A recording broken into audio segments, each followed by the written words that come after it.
moyen orienté depuis toujours, j'allais dire. Hein, c'est une valeur, bon, je l'ai prise, c'est un peu anecdotique parce qu'elle semble faire fi de tout ce qui se passe sur les marchés. C'est une action qui est haussière de très très long terme et pas grand chose ne laisse entendre que le mouvement soit en danger, si ce n'est simplement un petit ralentissement de la hausse, puisqu'on voit ici la grande bougie rouge que vous avez qui date de vendredi, qui correspond effectivement à cette journée assez difficile sur les marchés, qui a provoqué donc des marchés donc, qui ont connu une forte baisse. Bien donc sûr. ce que l'on peut attendre ici, c'est peut-être un ralentissement de la hausse en fait, hein, en aucun cas un retournement.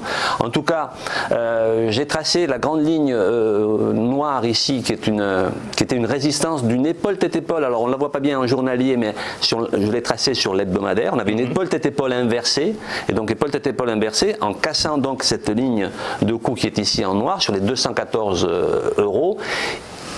Nous libérions, en tout cas, L'Oréal libérait un potentiel de hausse qui pouvait nous amener à 247, c'est-à-dire les 100% du report. Vous voyez qu'on a dépassé, franchi difficilement la ligne des 61,8, qui est une zone toujours un petit peu délicate, sur laquelle les cours ont souvent tendance à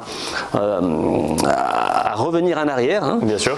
Donc là, on l'a dépassé malgré tout, donc il y a un ralentissement, mais rien de méchant. Dans le pire des cas, je dirais que ce ralentissement pourrait ramener éventuellement la valeur sur le palier des 50%, qui est à 230,81 €. Voilà, rien de méchant, si ce n'est un petit ralentissement. Donc un petit ralentissement jusqu'au 50%, possible, et potentiellement voilà. après un rebond sur ce. Et sur ensuite, ce 50%. très probablement, de toute façon, la tendance n'est pas du tout en danger ici, avec donc un objectif de plus long terme à 247,15 €, qui est le 100% du report.